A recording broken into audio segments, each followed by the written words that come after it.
అపోస్తలుడైన పౌలు కొలస్సీయులకు రాసిన పత్రిక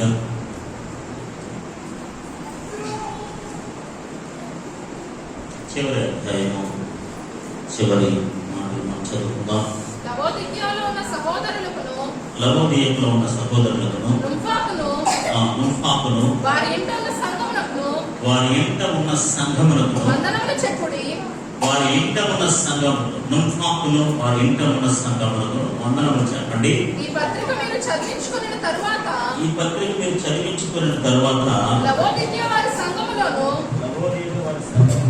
చదివించుడి.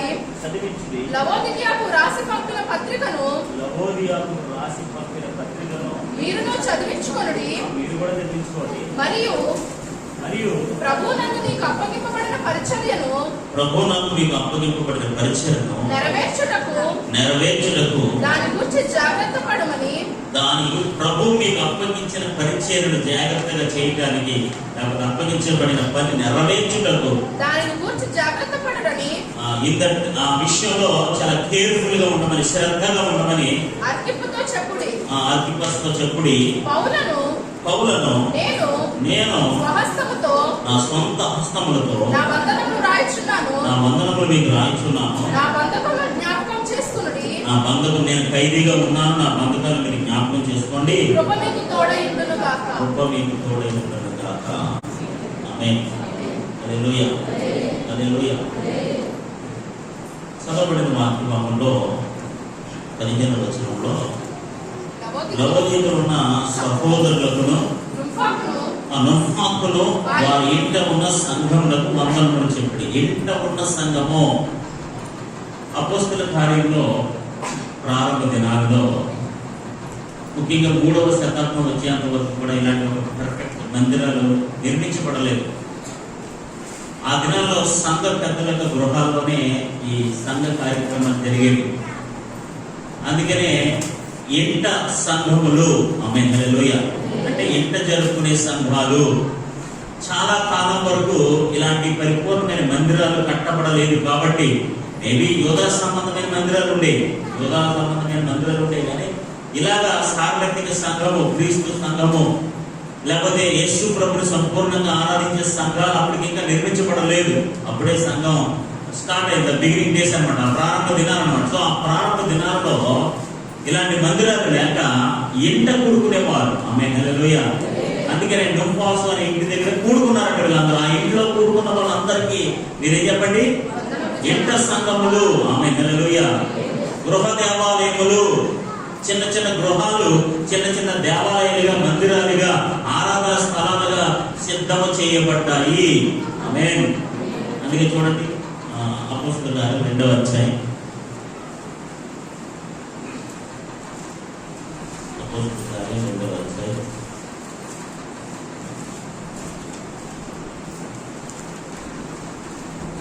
అపోస్తలుల కార్యం 2వ అధ్యాయం 21వ వచనం.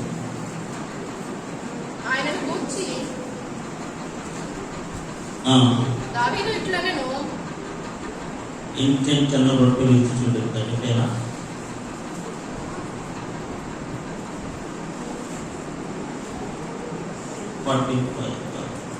46. మరియు వారు ఏక మనస్కులై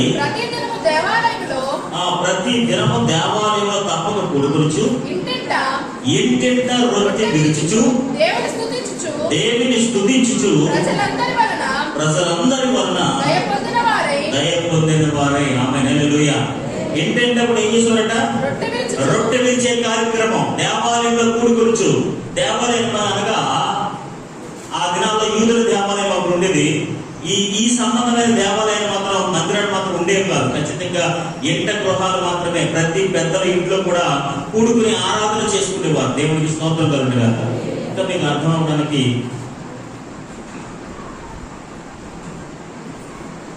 అపోస్తలుల కార్యం 12వ అధ్యాయం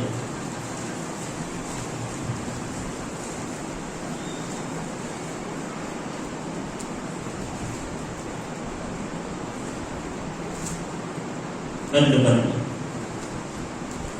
ఇట్లు ఆలోచించుకొని అతడు మారు పేరు గల యోహాను తల్లి అయిన మరియ ఇంటికి వచ్చాను.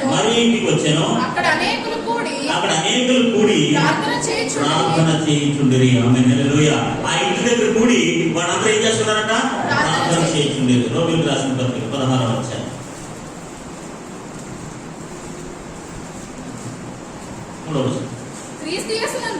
క్రీస్తు యేసునందు నా జత పనివారైన ప్రిస్కిల్లకును అకులకును నా వందనములు చెప్పుడి. వారు నా ప్రాణం కొరకు తమ ప్రాణములు ఇచ్చుటకైనను తెగించిరి. మరియు వారి ఇంట ఉన్న సంఘములకు వందనములు చెప్పుడి. ఆమేన్, హల్లెలూయా. ఇప్పుడు చెప్పండి, ఇవి ఏ సంఘాలు? ఇప్పుడు ఏ సంఘాలు ఇవి? మున్ఫాములు ఇక్కడ ఉన్నాడు, పేరు మనడు. ఆ పేరు చదివినప్పుడు కొద్దిగా గ్యారంటీ ఉందని మగడ స్త్రీగా నా పురుష ఏటని అంటే 2-3 పుస్తకాలు రిఫర్ చేసే కనపడదు ఎక్కడ.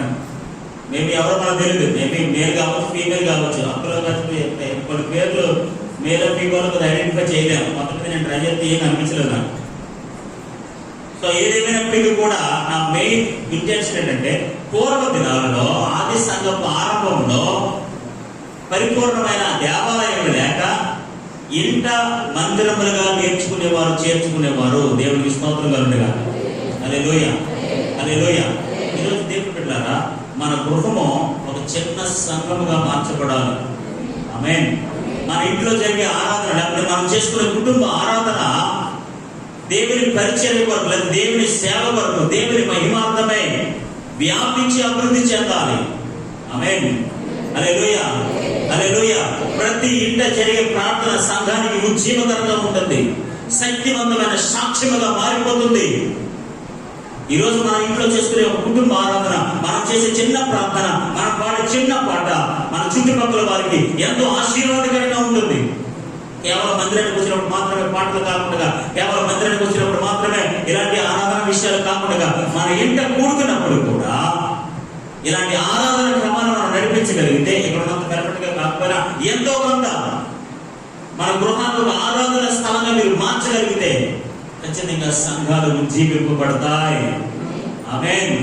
మనం కూడా ఒక శక్తివంతమైన సాక్షాత్మైన గృహాలుగా మన గృహాలు మార్చబడతాయి. దేవుని యొక్క సువార్త వ్యాపించడంలో, లేకపోతే అభివృద్ధి చెందడంలో ఎంతో దోహదపడతాయి. దేవునికి స్తోత్రం కలుగునుగా. పూర్వదినాలు అలాంటి పరిస్థితులు మరి లేక, మందిరాలు లేక అలా చేశారు. కానీ ఈ రోజు మన ప్రతి గృహము ఒక చిన్న మందిరముగా మార్చబడును గాక. హల్లెలూయా, హల్లెలూయా. అవి మనం చేసుకునే కుటుంబ ఆరాధన, మన ప్రతిదినము కలిగి ఉన్న కుటుంబ ఆరాధన ఒక చిన్న సంఘముగా, ఒక పాట పాడి, ఒక వాక్యం చదివి, ఒక ప్రార్థన చేయడం ద్వారా మనము అనేకులకు ఆశీర్వాదకరంగా శక్తివంతమైన సాక్ష్యం కలిగిన వారిగా మనం మారిపోతాం. దేవునికి స్తోత్రం కలుగునుగా. హల్లెలూయా. తర్వాత ఈ పత్రికను మీరు చదివించుకున్న తర్వాత లవోదికయ వారి సంఘములోను, ఈ పత్రిక మీరు చదివించుకున్న తర్వాత లవోదికయ వారి సంఘములోను చదివించుడి. లవోదికయకు రాసి పంపిన పత్రికను మీరును చదివించుకోండి. దేవునికి స్తోత్రం కలుగునుగా. హల్లెలూయా, హల్లెలూయా. మీ పత్రిక చూడండి, అపోస్తలుడైన పౌలు ఈ పత్రికలు అంటే మీరు ఒక జ్ఞాపకం చేసుకోవాలి. ఎఫెసీయులకు రాసిన పత్రిక, కొలస్సీయులకు రాసిన పత్రిక ఒకేసారి రాయబడ్డాయి. అందుకని ఆ రెండింటికి చాలా దగ్గర సంబంధం ఉంటుంది. దట్టు ప్రాముఖ్యంగా మనం గమనించాల్సిన విషయం ఏంటంటే, ఈ 2 పత్రికలు మోసుకొచ్చింది తూర్పుకు మాత్రమే. ఆమేన్, హల్లెలూయా. చూడండి, ఎఫెసీయులకు రాసిన పత్రిక 6వ అధ్యాయం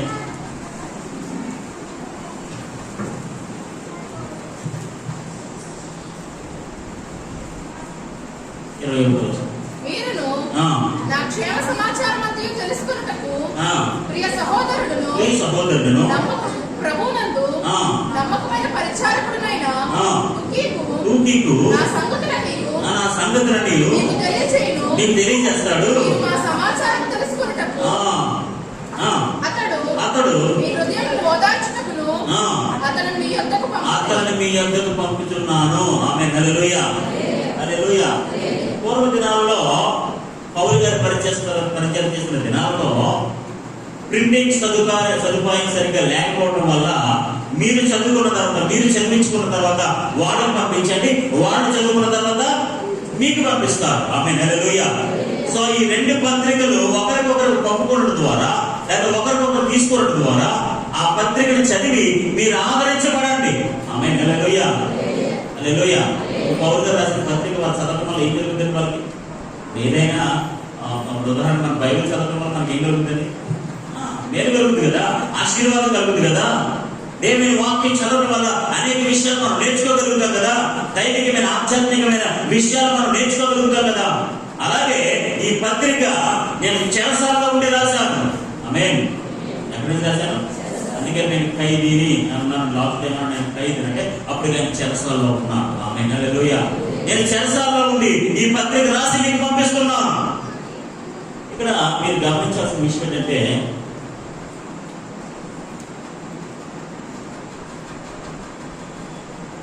లవోదియకు రాసి పంపిన పత్రికను మీరు చదివించుకోండి. అంటే ఇప్పుడు లవోదియకి ఎక్కడ ఉంది? కొలసి పట్టణంలోనే లవోదియక పట్టణం ఉంది. ఇప్పుడు లవోదియకి కొలసి ఒకటే పత్రిక. అంటే కొలసి పట్టణం, లవోదియక పట్టణం, ఇంకో పట్టణం, 3 దగ్గర పట్టణాలే. అదొక మీకు ఆ 3 పట్టణాలకి రాసిన పత్రికే కొలసి పత్రిక. మరి లవోదియక పత్రిక ఏంటి?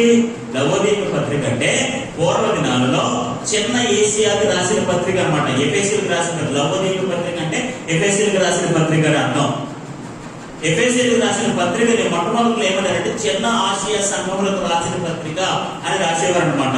ఈ చిన్న ఆసియా అప్పుడు చిన్న ఆసియాలకు రాసిన పత్రిక అని రాసిన ఆ మాట ఇప్పుడు ఎఫెసీయులకు రాసిన పత్రిక అని కొంతమంది పండితులు అభిప్రాయపడ్డారు. ఇప్పుడు లవోదియక పత్రిక అంటే ఏమీ కాదు, ఎఫెసీయులకు రాసిన పత్రికే. ఆమేన్, హల్లెలూయా. ఎందుకు ఎఫెసీయులకు రాసిన పత్రిక మనం నమ్ముతున్నామంటే, ఎఫెసీయులకు రాసిన పత్రిక, కొలసీయులకు రాసిన పత్రిక మోసుకొచ్చిన వాడు ఎవరు? ఒక ఆయనే. ఆమేన్. 1000 కిలోమీటర్లు ప్రయాణం చేసి 2 సార్లు వస్తాడా? 1000 కిలోమీటర్లు ప్రయాణం చేసి 2 సార్లు వస్తాడా రోజుల్లో? లేదు. దీనికి ఎఫెసీ పట్టణానికి కొలసి పట్టణం 300 కిలోమీటర్ల ప్రయాణం అన్నమాట. ఈ 2 పత్రికల్ని అపోస్తలుడైన పౌలు ఎఫెసీ సంఘానికి ఒకసారి, అది 2 పత్రికలు ఒకేసారి పంపించాడు. ఎఫెసీ సంఘానికి, కొలసి సంఘానికి అన్నమాట. సో ఎఫెసీ సంఘాన్ని మొట్టమొదటి ఏమనేవారంటే చిన్న ఆసియా సంఘంలో రాసిన పత్రిక అన్నారు. చిన్న ఆసియా సంఘంలో అతి పెద్ద సంఘం ఎఫెసీ సంఘం అన్నమాట. తర్వాత కొన్ని సంవత్సరాలకు ఏం చేశారంటే ఈ చిన్న ఆసియా సంఘాలు పెద్ద సంఘం ఎఫెసీ సంఘమే కాబట్టి చివరికి లాస్ట్ లో ఏం చేశారంటే ఎఫెసీలకు రాసిన పత్రిక అని మార్చారు. దేవుడికి స్తోత్రం కలుగునుగా. అంటే ఇప్పుడు లవోదియక పత్రిక అంటే ఏ పత్రిక? ఎఫెసీలకు రాసిన పత్రిక. ఎఫెసీలకు రాసిన పత్రిక మీరు చదవండి, మీ పత్రిక వాళ్ళకి పంపించండి. ఆమేన్, హల్లెలూయా. ఇప్పుడు కొలసీ పత్రిక చదివేసిన తర్వాత లవోదియక పత్రిక సంఘానికి పంపండి. లవోదియక సంఘం అంటే సంఘము ఎఫెసీ సంఘం. ఎఫెసీ సంఘానికి రాసిన పత్రిక ఉంది కదా, ఆ పత్రిక మళ్ళీ మీరు ఏం చేయండి?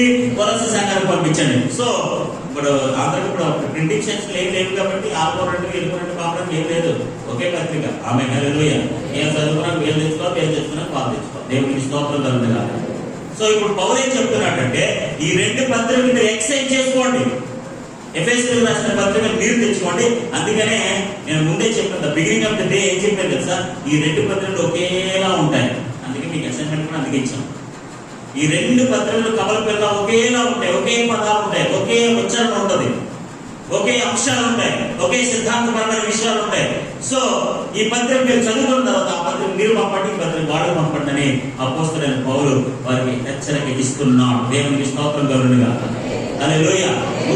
ముగింపులు ఏం చెప్తున్నాడంటే ఎంత ఉన్న సంఘములకు వందనాలు చెప్పండి. అంత మాత్రమే కాదు, ఈ పత్రికలు ఒకరికొకరు పరిచయం చేసుకుంటూ ఎఫెసీ సంఘానికి రాసిన పత్రిక కొలసీ వాళ్ళు చదవండి, కొలసీ వాళ్ళకి రాసిన పత్రిక ఎఫెసీ వాళ్ళు చదవండి. అలా ఒకరికొకరు చదువుకుంటూ ఈ మాటల చేత ఆదరించబడండి.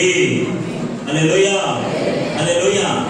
ఇప్పుడంటే మనకి ఇంత గ్రంథం మన చేతుల్లో ఉంటున్నప్పుడు అలా లేదండి. చాలా సంవత్సరాల వరకు దైవికమైన గ్రంథం మన చేతుల్లోకి రాలేదండి. నిజంగా దేవుని మహాకృప వల్ల ఈ రోజు ఈ గ్రంథం మన చేతుల్లో ఉందండి. దేవునికి స్తోత్రం కలుగునుగా. హల్లెలూయా.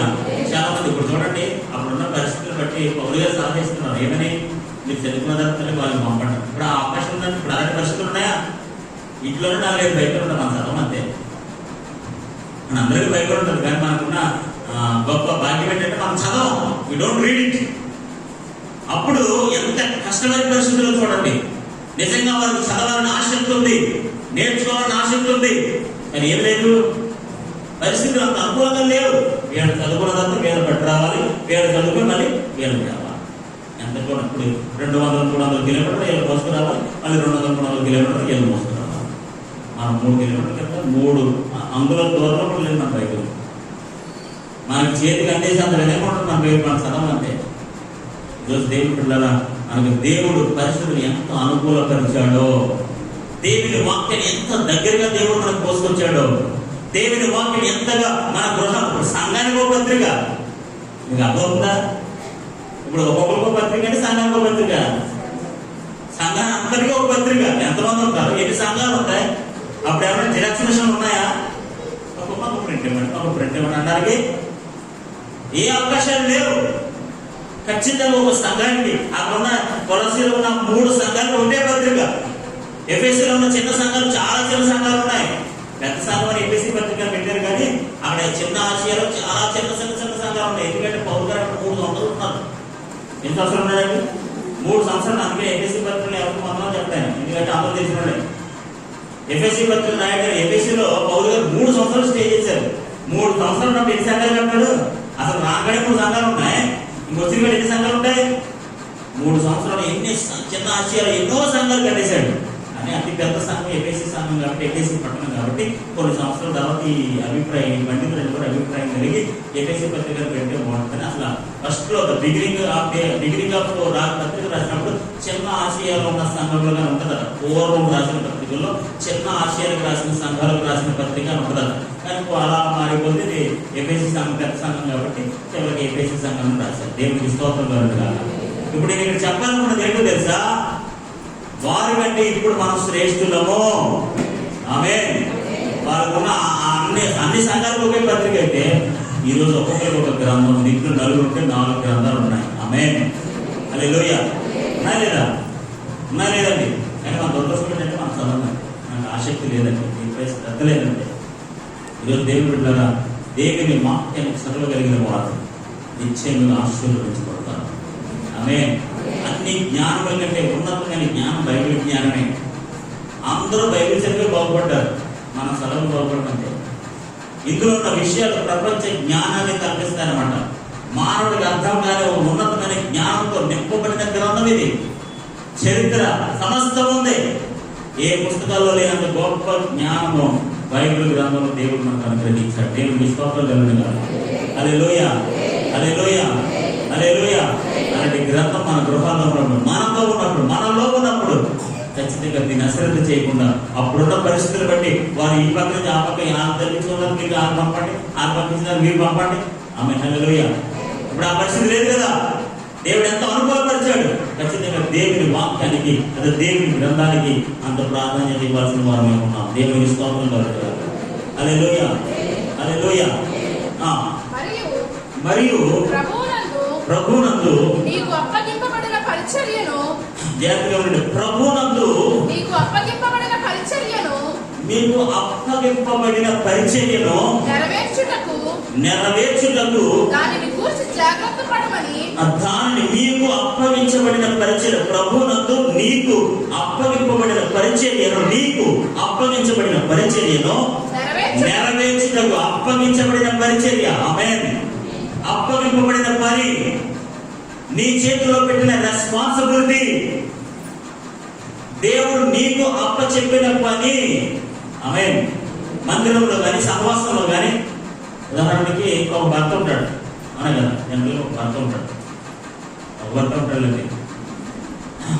వాడి రెస్పాన్సిబిలిటీ ఏంటి? వాడికి అప్పగింపబడిన బాధ్యత ఏంటి? తన భార్యను, తన బిడ్డల్ని, తన కుటుంబం జాగ్రత్తగా చూసుకోవడమే. అంతే కదా? అదేనండి బాధ్యత, అవును కదా? ఇప్పుడు పరిచయంలో కూడా కొంతమంది వ్యక్తులకు లేదా సంఘాల్లో కొంతమంది వ్యక్తులకు కొన్ని బాధ్యతలు, పరిచర్య బాధ్యతలు. ఆమేన్. హల్లెలూయా, హల్లెలూయా.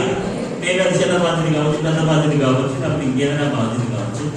ఇంకో విషయం చెప్పంటారండి, సంఘంలో ఉన్న ప్రతి ఒక్కరు ఏదో ఒక బాధ్యతను కలిగి ఉండాలి. ఆమేన్. హల్లెలూయా. పరిచర్య బాధ్యతను కలిగి ఉండాలి. ఈరోజు మీకు ఏ బాధ్యత ఉంది? ఏ బాధ్యత లేదండి. హాయిగా వస్తానండి, భోజనాలు బట్టి భోజనం చేయబడతాం, మాకు ఏ బాధ్యత లేదు. అఫీషియల్గా వస్తాం, అఫీషియల్గా వెళ్ళిపోతాం. కుదరదు. ప్రార్థన బాధ్యతను తీసుకోవాలి. ఆమేన్. హల్లెలూయా. ఒకవేళ మీకు ఏ పని చేయడం కుదరకపోతే ప్రేయర్ రెస్పాన్సిబిలిటీ, ప్రార్థన బాధ్యతలు తీసుకోవాలి. సంఘం వరకు, సేవకుడి వరకు, భక్తుల వరకు, పరిచర్య వరకు ఉన్నతమైన బాధ్యతలు నెరవేర్చబడడానికి ప్రార్థన బాధ్యతలు స్వీకరించాలి. పరిచర్య బాధ్యతలు స్వీకరించాలి. వాక్య బాధ్యతలు స్వీకరించాలి. సువార్త బాధ్యతలు స్వీకరించాలి. ఏదో ఒక బాధ్యత మనం కలిగి ముందుకు గాక. హల్లెలూయా. ఏదో ఒక బాధ్యత. సంఘం నాకు ఏదో పని చేయాలండి. హల్లెలూయా. అంటే నేనేం చేసుకోవాలంటే నా వల్ల కాదు. అవుతా తప్పండి. ఒక పని చేయగలండి. ఒక పని ఇప్పుడు ఎంతమంది ఉంటారు? ఒక వ్యవస్థను నడిపించడానికి ఎంతమంది ఉంటారండి? చాలా మంది ఉంటారు. అదేవిధంగా సంఘంలో జరుగుతున్న ప్రతి కార్యక్రమం, ప్రతి రెస్పాన్సిబిలిటీని ఎవరో ఒకరు ఏదో ఒక బాధ్యత నెత్తి మీద వేసుకోవాలి. నాకేం తెలియదు అన్నట్టు నాకేం సంబంధం లేదంటే వెళ్ళిపోకూడదు. దేవునికి స్తోత్రం కలుగునుగా. హల్లెలూయా. పని ఏమన్నా ఉందండి, ఏమైనా పని చేయాలా, ఏ రెస్పాన్సిబిలిటీ ఏమైనా ఉందా, నాకైనా పరామర్శించండి, నేను చేస్తాను అని చెప్పి తగ్గించుకుని దేవుని సన్నిధిలో పరిచర్య చేసే అనుభవానికి మనం వెళ్ళాలి. హల్లెలూయా. హల్లెలూయా. హల్లెలూయా. దేవుని పనిని అశ్రద్ధగా చేసేవాడు శాపగ్రస్తుడు అయిపోతాడు. దేవుని పని, దేవుని అప్పగించిన పనిని మనం నెరవేర్చాలి. We have to accomplish the work of God. దేవుని యొక్క పనిని మనం అకాంప్లిష్ చేయాలి. మనకి ఏ సంబంధం లేదన్నట్టు ఉండకూడదు. నాకు ఎందుకంటే ఉండకూడదు. కొంతమంది ఏదైనా అడిగితే లేదా ఏదైనా చెప్తే గొప్ప ఏమైపోతాం అని చెప్పేసి ఆ పని చెప్పి మనకి నాకు టైం అయిపోతాను. లేకపోతే కొంతమంది ఇంకా ముగి ప్రార్థన అయిపోతే వెళ్ళిపోతారు భక్తులు. మరి ఏం పంపుకుపోతున్నారు అనుకోవట్లేదు. రెస్పాన్సిబిలిటీ అంటే ఏంటి? బాధ్యత అంటే ఏంటి? మధ్య వెళ్ళిపోవడమా? కాదండి. ఇప్పుడు ఆర్కిఫస్ అని ఒకడు ఉన్నాడు. సులువైన రాష్ట్రంలో ఆ పేరు పెట్టుకున్నాడు. సులువైన రాష్ట్రంలో ఆర్కిఫస్ అనమాట. సో ఇంగ్లీష్ లో కూడా ఆర్కిఫస్ అని ఉంటాడు. సో మనకి ఇంగ్లీష్ అలవాటు కదా ఆర్కిఫస్. ఓకే, ఈ మనలో ఒకడు ఉన్నాడు. వాడి కోసం పౌలు చెప్తున్నాడు. ఏమని తెలుసా? ప్రభునందు నీకు అప్పగింపబడిన పరిచర్యను, నీకు అప్పగించబడిన పరిచర్య, వ్యక్తిగతంగా నీకు అప్పచెప్పిన పని. ఆమేన్. హల్లెలూయా. హల్లెలూయా. ఇంకో విషయం చెప్పంటారండి, దేవుడు ఒక బాధ్యతను ఒక వ్యక్తికి ఇవ్వడం అంటే నిజంగా వ్యక్తి ధన్యుడు. ఆమేన్. హల్లెలూయా. నిజంగా ధన్యుడే. ఈరోజు సంఘ పరిచర్యలో మనకి ఏ బాధ్యత ఉందో సిగ్గుపడకుండా, మొహమాట పడకుండా, ఈ పని చేస్తే ఏమనుకుంటారు, ఈ పని చేస్తే ఏమనుకుంటారు, ఇలా చేస్తే ఏమనుకుంటారు, ఇలా చేస్తే జాతీయ మనకు అని ఏమనుకోలేదు, నేను ఏమడగలేదు. ఎవరిని ఏమడగం, ఎందుకు అడుగుతాం? ఎవరిని ఏమడగం, ఏమనం. కానీ తద్వారా వచ్చే బ్లెస్సింగ్స్ మనం పొందుకోలేమంటే. ఆమె హల్లెలూయా. హల్లెలూయా. తద్వారా వచ్చే బ్లెస్సింగ్స్ మనం పొందుకోం. ఖచ్చితంగా ఈరోజు సంఘములో పరిచర్యలో మనము ఆ పనిని నెరవేర్చుదుము కాక. హల్లెలూయా. ఏదో ఒక పరిచర్య ఎన్నుకోండి. Any responsibility you take by your self. మీకు మీరే ఒక బాధ్యతను ఎన్నుకోండి. మీకు మీరే ఒక రెస్పాన్సిబిలిటీ నెత్తి తీసుకోండి. వారంలో ఒకరికైనా సువార్త చెప్తాను, లేదా సంఘం వరకు రోజుకు 10 నిమిషాలు ప్రార్థన చేస్తాను, లేదా ఇరుగు పొరుగు వరకు ఒక 20 నిమిషాలు ప్రార్థన చేస్తాను. ఏదో ఒక రెస్పాన్సిబిలిటీ మీరు టేకప్ చేయండి. చేసి అది మీరు నెత్తి మీద చేసుకుని అదొక బాధ్యతగా, అదొక డ్యూటీగా మనం చేయగలరు. ఇప్పుడు నాకు నా బాధ్యత నాకు ఉండాలని చెప్పండి. ఇప్పుడు నా బాధ్యత నేను చెప్పితే ఏమంటారు మీరు? ఈ 40 రోజులు నాకు ఏముంటుందా? ఇది రెస్పాన్సిబిలిటీనా? అవునా కదా? ఈ 40 రోజులు ఏ ఒక్క రోజు నేను మిస్ అయినా నా పని నేను మిస్ చేసుకున్నట్టే కదా? అవునా కదా? చెప్పండి. ఇప్పుడు మీరు ఏమంటారు? రాకపోతే ఏమన్నా అడుగుతారా? అడుగుతారా? నేను ఒక పూట కనపడకపోతే ఏమిటి? Why? That's my responsibility. I miss my responsibility. I have to be answerable. దాన్ని నేను ఆన్సర్ చెప్పాలి. Why I miss health problem, ఊరు వెళ్ళామా, ఇంకా రాలేదా, బాధ్యత ఉంటే అన్ని ప్రశ్నలు ఉంటాయి. హల్లెలూయా. బాధ్యత ఉంటే మెరుగు వస్తుంది. బాధ్యత ఉంటే భారం ఉంటుంది. బాధ్యత ఉంటే ఖచ్చితంగా వెళ్ళాలని ఆసక్తి రేకెత్తించబడుతుంది. హల్లెలూయా. ఈ పని నేను వెళ్ళి నెరవేర్చాలి, ఈ పని నేను వెళ్ళి అకాంప్లిష్ చేయాలి, ఈ పని నేను వెళ్ళి ముగించాలి. నేను వెళ్ళకపోతే ఆ పని ఆగిపోతుంది. This is my responsibility. ఇక్కడ ఆర్మీ కోసం ఒక భక్తుడు ఉన్నాడు. వాడు దేవుని పనిని అశ్రద్ధగా చేసిన వాడు.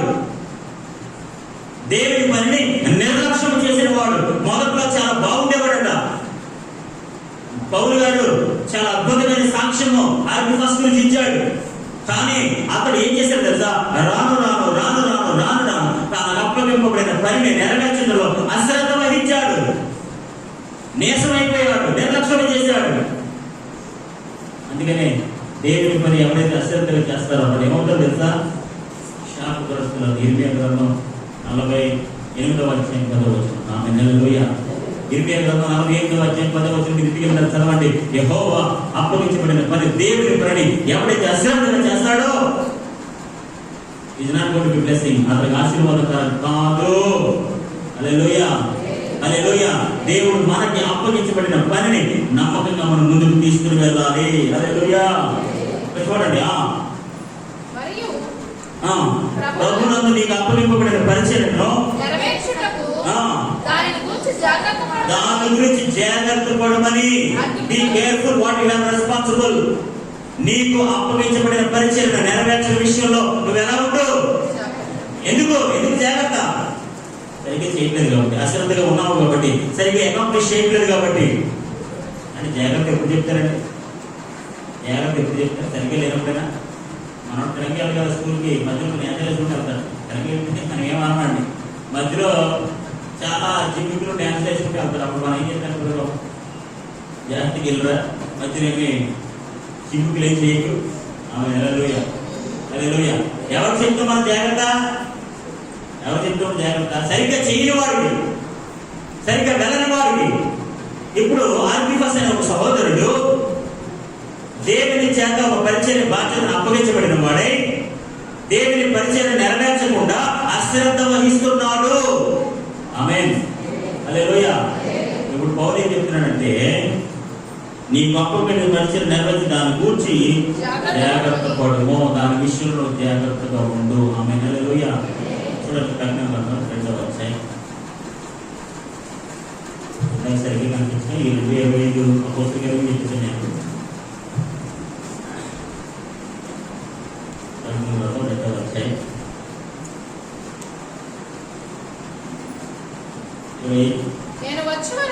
నేను వచ్చే వరకు మీకు కలిగిన దానిని నేను వచ్చేంత వరకు మీకు కలిగిన దానిని మీకు కలిగి ఉన్న దాన్ని గట్టిగా పట్టుకోండి. ఆమె హల్లెలూయా. మీకు అప్పగింపబడిన దాన్ని మనం ఎలా పట్టుకోవాలి? గట్టిగా పట్టుకోవాలి. ఆమె హల్లెలూయా. మనకు అప్పగింపబడిన పని, మనకు అప్పగింపబడిన పరిచర్య, మనకు అప్పగించబడిన బాధ్యత మనం ఏం చేయాలంటే గట్టిగా పట్టుకోవాలి. హల్లెలూయా. ఎందుకు గట్టిగా పట్టుకోవాలి? మనం ఎలాంటి వాళ్ళంటే మధ్యలో వదిలేసారమ్మా. హల్లెలూయా. పనిని, పరిచర్యను, బాధ్యతను మధ్యలో వదిలేసారమ్మా. దేవుని పని అంటే కొంతమందికి ఎంత నిర్లక్ష్యం అంటే అంత నిర్లక్ష్యం. మన డ్యూటీకి ఉండదు అంత నిర్లక్ష్యం ఉంటుందండి. డ్యూటీకి ఉండదు నిర్లక్ష్యం. 9 గంటలు డ్యూటీ అంటే 8:20 నుంచి 10 నిమిషాలు కొట్టుకుంటారు కొంతమంది. 9 గంటలు స్కూల్ అంటే 8:30కి కంప్లీషన్ పిల్లలు ఉంటారు చాలా మంది. నాకు తెలుసు కదా. నేను ఎక్కడికైనా ఊరు వెళ్ళాలి, 9 గంటలకు ఊరు వెళ్ళాలంటే 8 గంటల నుంచి 8:30 నుంచి రెడీ అయిపోయేటంటే కానీ అన్ని సెట్ చేసుకుంటాను నేను. నాకు అందరు రాదు. అవునా కదా? మనం మన సొంత పని విషయంలో ఎంత శ్రద్ధ కలిగి ఉంటామో, ఎంత ఆసక్తి కలిగి ఉంటామో, మన సొంత విషయాల్లో, మన సొంత రెస్పాన్సిబిలిటీస్ లో మనం టయానికి వెళ్ళిపోవాలి. అలాగే ఎందుకు దేవుని పని మనం చెయ్యలేము అంటే, ఇక్కడ ఎవరో మిమ్మల్ని అడగరు, ఎందుకు రాలేదు అని అడగరు, ఎందుకు లేట్గా వచ్చావని అడగరు. నువ్వు ఎక్కడ పడితే అప్పుడు వెళ్ళిపోవచ్చు, నువ్వు ఎక్కడ పడితే అప్పుడు రావచ్చు. నీకు ఇష్టమైతే చెయ్యొచ్చు, నష్టమైతే మానేయచ్చు, ఇష్టమైతే కోపగించవచ్చు, నష్టమైతే నవ్వచ్చు, నువ్వేదైనా చేయొచ్చు. ఇప్పుడు నేను ఏమైనా అడిగితే నీకు కోపం వచ్చేదంటే, అమ్మ నీ పనిది కదా, ఎందుకు చేయదు నీ పని అంటే భక్తులకి మంచి కూర్చున్నట్టు వచ్చేది కోపం. మామూలుగా రాదు, మళ్ళీ మంచి కూర్చున్నట్టే ఎందుకని అడగకూడదు. ఇప్పుడు నువ్వు లేట్కి వెళ్ళండి, ఎందుకు అడుగుతున్నాడంటే చెప్పండి. ఇప్పుడు మీరు డ్యూటీకి వెళ్ళారు, లేట్కి వెళ్ళారు, స్కూల్కి లేట్కి వెళ్ళారు, లేట్కి వచ్చారు అడుగుతారు అడగరా? అడగరండి. నువ్వు లేట్కి వచ్చిన పర్లేదు కదా, నువ్వు ఎప్పుడు వస్తే అప్పుడు రా, నీ చేత పట్టు నీకు ఇచ్చేస్తాను అంటారా? ఏమంటే నువ్వు ఇష్టం వచ్చినట్టు 2 గంటలు కదా, 1 గంట కదా, నువ్వు ముగింపు ప్రార్థన దాని మధ్యలో చేరుకో, ఇంకా ముగింపు ప్రార్థన అవ్వకుండానే వెళ్ళిపో, వెరిటేషన్ ఇవ్వకుండానే వెళ్ళిపో, ప్రార్థన ముగింపు అవ్వకుండా ఇష్టం వెళ్ళిపోవచ్చు. అదే మీ బాధ్యత. అలాగే వచ్చేస్తారు మీ పనిలోంచి. దేవుని పందిరాడు, దేవుని పనిని అశ్రద్ధగా చేసేవాడు, నిర్లక్ష్యంగా వ్యవహరించేవాడు, వాక్యాన్ని కానీ, సావాసాన్ని కానీ, మందిరాన్ని కానీ, క్రమాన్ని కానీ ఎవడైతే అశ్రద్ధగా చేస్తాడో వాడు శాపగ్రస్తుడంతే. బాగా గుర్తుపెట్టుకోండి. ఇష్టం వచ్చినట్టు వెళ్ళిపోవచ్చు, ఇష్టం వచ్చినట్టు రావచ్చు, సంతా వేసి వెళ్ళిపోవచ్చు. ఎవరు ఏమంటారు, మాస్టర్ గారు ఏమంటారు అడగరు. నేను అడగను, కానీ దేవుడు అడుగుతాడు. నేను పట్టించుకోను, దేవుడు పట్టించుకుంటాడు. నేను బాధపడను, దేవుడు బాధపడతాడు.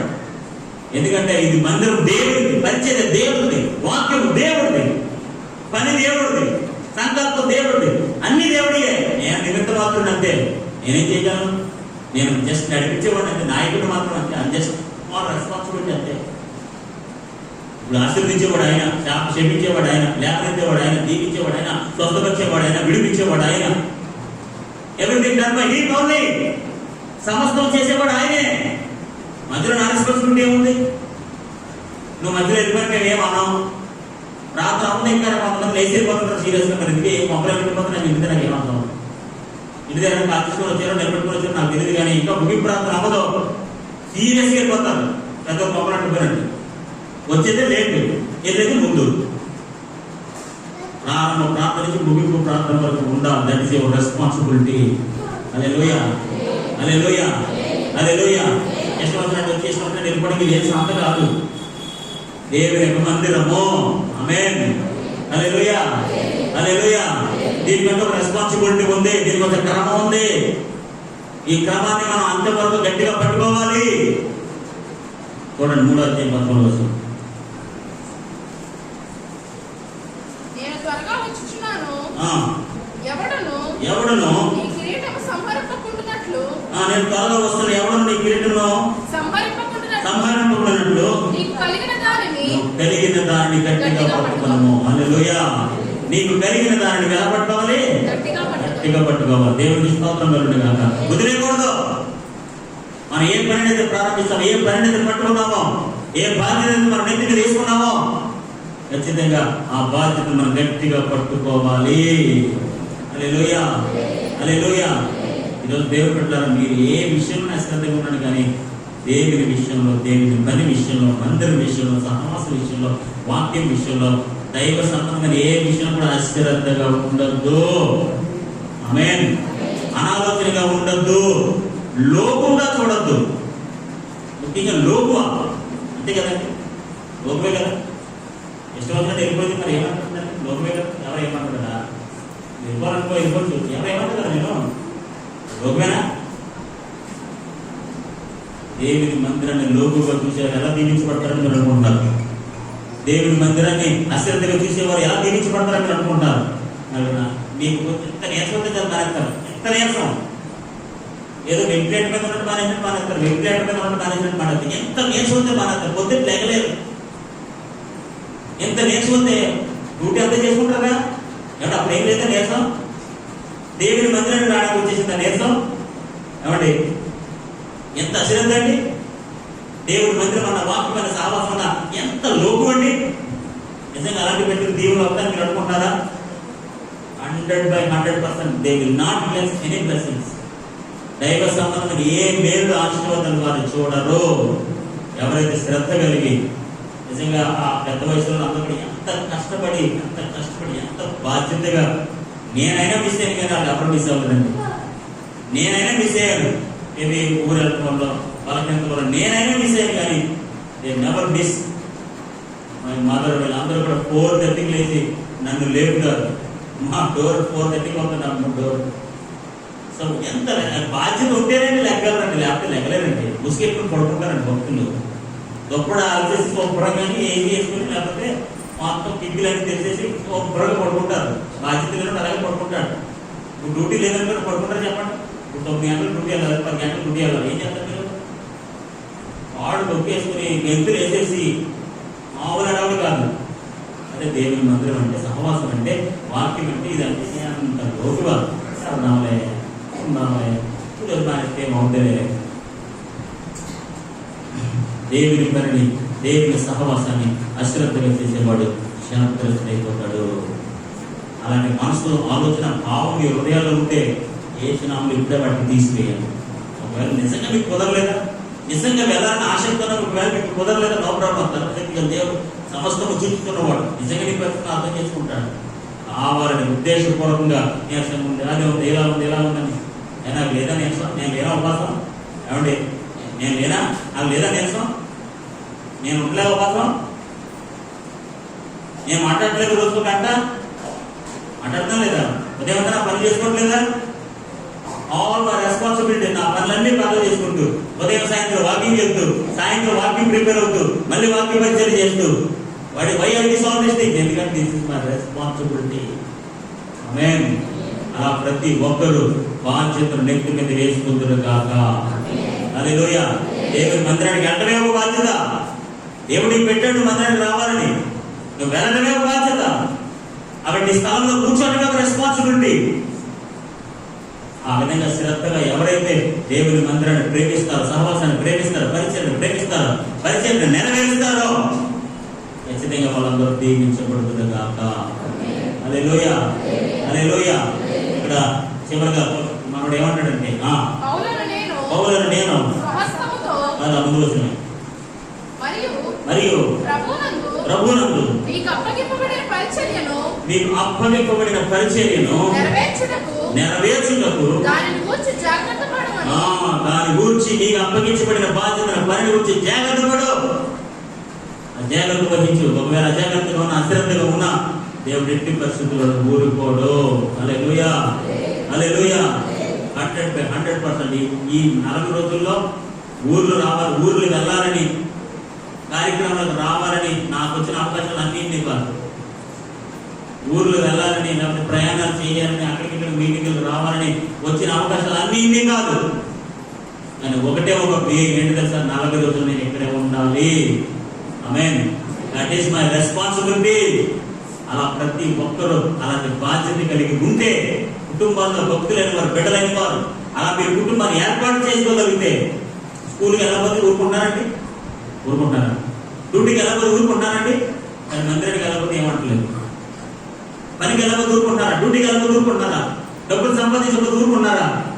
లోక సంబంధమైన అన్ని కావాలి, కానీ దైవ సంబంధమైన మేలు ఆశీర్వాదాలు అవసరం లేదు, దేవుడు అవసరం లేదు. ఈరోజు దేవుడు లేకుండా మనం లేము. ఆమేన్. హల్లెలూయా. దేవునికి పెద్ద పీట వేయండి. హల్లెలూయా. దేవుడికి మొదటి స్థానం ఇవ్వండి. దేవుడికి మొదటి స్థానం ఇస్తే నిన్ను ఆయన గణపరుస్తాడు.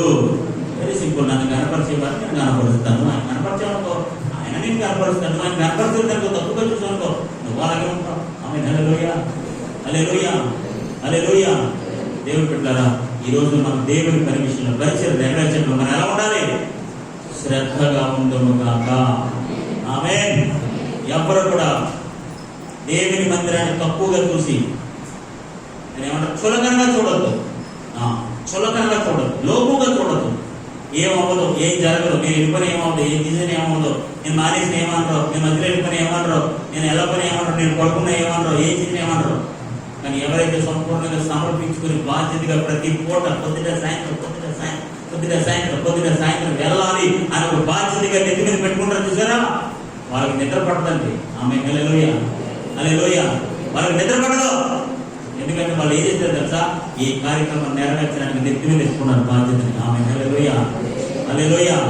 అలాంటి వారి ఇంటి దగ్గర పడుకోలేదు, అలాంటి వారి ఇంటి దగ్గర ఉండలేదు. ఒకవేళ ఈ 40 దినాలు ఎంతమంది అశ్రద్ధగా చూసారో, ఎక్కడేసారో, రేపు ప్రార్థన సాయంత్రం నాకేం తెలియదు. కానీ వచ్చే సంవత్సరానికైనా సంపూర్ణంగా మీరందరూ సమర్పించుకుందరు కాక. హల్లెలూయా. ఈరోజు ఒక్కరోజు మిస్ అయిపోయినందుకు బాధపడడం అంత ఎంతమంది లేదు. అనేసి ఒక్కరోజు మిస్ అయినందుకు చాలా మంది ఫీల్ అవుతారు, అయ్యో ఒక్కరోజు నేను కోల్పోయానండి, ఇలాంటి పరిస్థితులు కోల్పోయాను, బాధపడ్డారు లేదా? ఎందుకంటే ఎంతో బాధ్యత ఇంటి మీద పెట్టుకున్నారు, 40 రోజులు వెళ్ళాలని. ఆ ఒక్కరోజు మిస్ అయినందుకు, ఆ ఒక్క పూట మిస్ అయినందుకు నాకు తెలిసి వారు చాలా ఫీల్ అయి ఉంటారు. దేవుని స్తోత్రం కలుగునుగా. హల్లెలూయా. నేనేం చెప్తున్నానంటే, దేవుని పనిని శ్రద్ధగా చేయదుము గాక. దేవుని సహవాసంలో శ్రద్ధగా ఆసక్తి కలిగి ఉందుము గాక. లోకుగా చులకనగా చూడొద్దు, అశ్రద్ధగా ఉండొద్దు, తేలికగా తీసుకోవద్దు. ఎందుకంటే దేవుడు అందరికంటే అన్నిటికంటే ఉన్నతమైన వాడు. ఆయన ఏమైనా చేయగలడు, నువ్వు ఏమీ చేయలేవు. అవునా కదా? ఆయన సర్వశక్తి కలిగిన వాడు, మన దగ్గర ఏ శక్తి లేదు. ఆయన మహిమ ప్రభావం కలిగిన వాడు, మన దగ్గర ఏ ప్రభావం లేదు. అలాంటి గొప్ప దేవుడిని నువ్వు గౌరవిస్తే ఆయన నిన్ను గణపరుస్తాడు. హల్లెలూయా. హల్లెలూయా. ఇంగ్లీష్లో సామెత ఉంటుంది, take respect and give respect ఉంటుందండి. నువ్వు గౌరవిస్తేనే నీకు గౌరవం దొరుకుతుంది. ఏమండి అంటే ఏమండి అంటారు, యారా అంటే అలా. ఇప్పుడు దేవుడు మనం ఎంతగా రెస్పెక్ట్ ఇస్తే ఆయన కూడా మనకు అంత రెస్పెక్ట్ ఇస్తాడు. ఆమేన్ హల్లెలూయా. మనం ఆయన ఎంతగా కనపరిస్తే మనల్ని కూడా అంతగా ఆయన కనపరుస్తాడు. ఆమేన్ హల్లెలూయా. హల్లెలూయా. ఆయనకి మనం ఎంత పెద్ద పెట్ట ఇస్తే మనకి కూడా అంతే పెద్ద పెట్ట వేస్తాడు. ఆమేన్ హల్లెలూయా. ఈరోజు దేవుడి పనిని శ్రద్ధగా జాగ్రత్తగా చేయగాక. చాలండి. ఇంకా పౌలను నేను సొంత హస్తములతో నా వందనములు రాయిచున్నాను. ఆమె ప్రతి పత్రిక పౌలు రాసిన ప్రతి పత్రిక కూడా సొంత హస్తములతో, with his own handwriting. ఎంత గొప్ప భాగ్యం అండి. ఆమె హల్లెలూయా. దేవుడి నిజంగా ఎంత గొప్ప.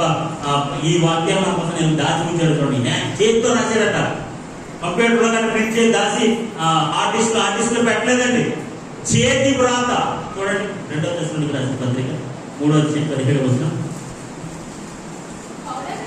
పౌలను నేను నా చేతి వ్రాతతో వందనమని రాయించున్నాను. ఆమేన్ హల్లెలూయా. చేతి వ్రాతతో. గలతీయులకు రాసిన పత్రిక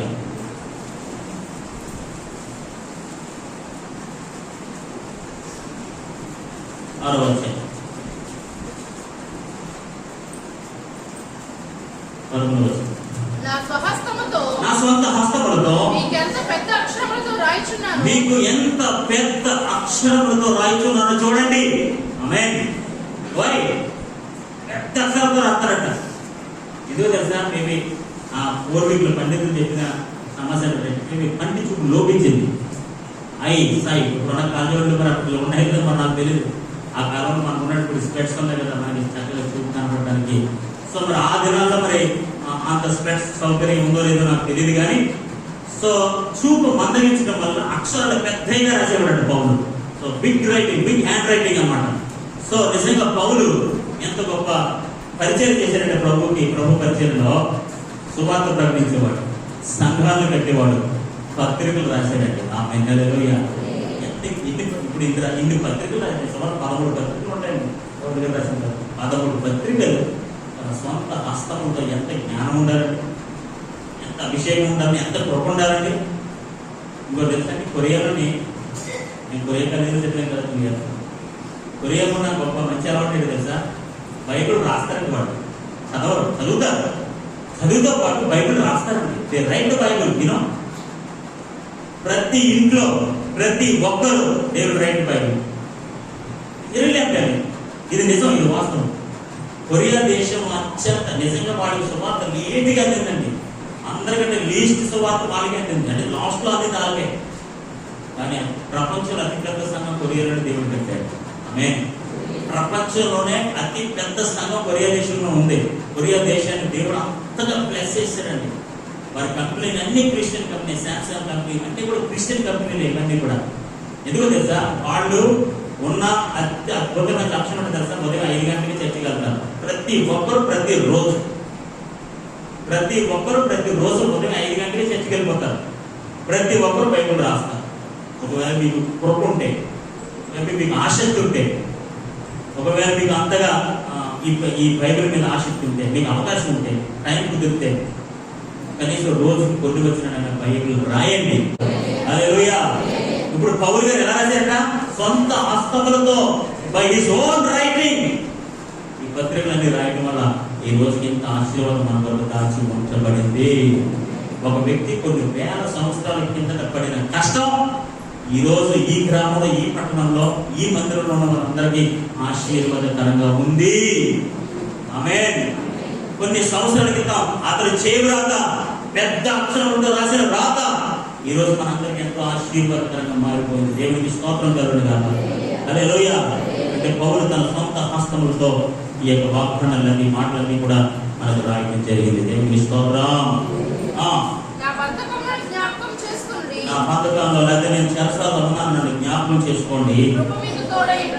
వెరీ సింపుల్. కృప మీకు తోడై ఉండును గాక. చివరిగా ముగింపు ఆశీర్వాదంలో ముగింపులు ఏం చెప్పాడు తెలుసా, పెద్ద బ్లెస్సింగ్స్ ఏమి ఇవ్వలేదు. దేవుని కృప మీకు తోడై ఉండును గాక. హల్లెలూయా. బైబిల్లో చాలా రకాల బ్లెస్సింగ్స్ ఉన్నాయి. కొత్త నిబంధనలో కూడా చాలా రకమైన బ్లెస్సింగ్స్ ఉంటాయి. మన తండ్రి అయిన దేవుడు, ప్రభు యేసుక్రీస్తు, పరిశుద్ధాత్మ ఆదరణ ఇవన్నీ ఉంటాయి. సో కొత్త నిబంధన బ్లెస్సింగ్స్ వేరు. కానీ పౌలు ఎందుకో ఇక్కడ చాలా చిన్న బ్లెస్సింగ్ ఏంటో తెలుసా? దేవుడి కృప మీకు తోడై ఉండును గాక. ఆమేన్. ఇంకోటి తెలుసు చెప్పంటారు, పౌలు పత్రికలన్నీ కృపతో ప్రారంభమవుతాయి, కృపతో ముగిస్తాయి, కృపతో నిండిపోతాయి.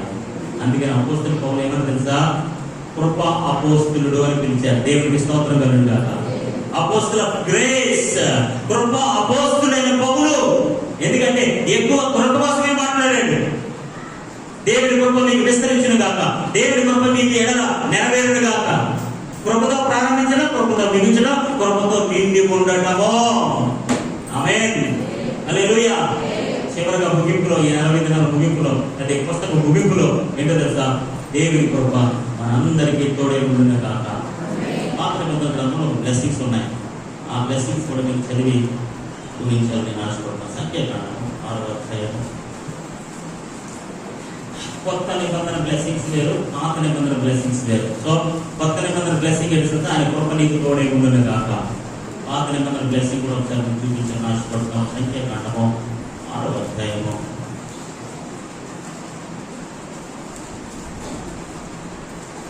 సంఖ్యాకాండం 6వ అధ్యాయం 24, 25, 26. యెహోవా నిన్ను ఆశీర్వదించి నిన్ను కాపాడును గాక.